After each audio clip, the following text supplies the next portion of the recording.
వాస్తవంగా రాష్ట్రంలో ఉన్న 175 ఇంజినీరింగ్ కళాశాలలో ప్రతి సంవత్సరం ఈరోజు తనిఖీలు నిర్వహించాలి.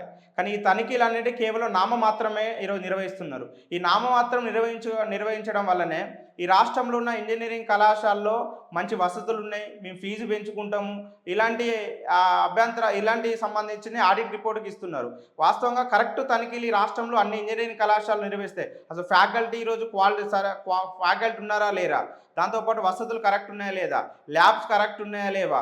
దాంతో పాటు ఈరోజు విద్యార్థులకు సంబంధించిన పాస్ అయిన పర్సెంటేజ్ ఎంతవరకు ఈరోజు ఇంజినీరింగ్ కళాశాలలో ఉందంటే ఇవన్నిటిని అబ్జర్వ్ చేయాలి. ఇవన్నిటిని అబ్జర్వ్ చేసిన తర్వాతనే ఈరోజు రిపోర్ట్ సంబంధించి రాష్ట్ర ప్రభుత్వం ఇవ్వాలి. ఈ రాష్ట్రంలో టెక్నికల్ విద్యలో ఈరోజు పూర్తిగా నామమాత్రం తనిఖీలు చేస్తున్నారు. ఈ నామమాత్రం తనిఖీలు చేయడం వల్లనే ఈరోజు ఇంజనీరింగ్ ఫీజులు పెంచుకుంటామని వాళ్ళు ధైర్యంగా ఈరోజు ముందుకొస్తున్నారు.